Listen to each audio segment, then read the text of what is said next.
فلسطینی دستاویزی فلم نو land Oscar کے لیے نامزد۔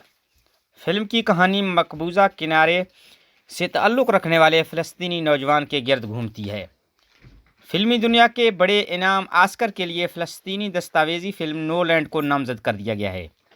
اے پی پی کی رپورٹ کے مطابق فلم کی ہدایت کار میں چاروں اسرائیلی باسل آدرا، حمدان بالال، یوول ابراہیم اور ریچل سرور شامل ہیں۔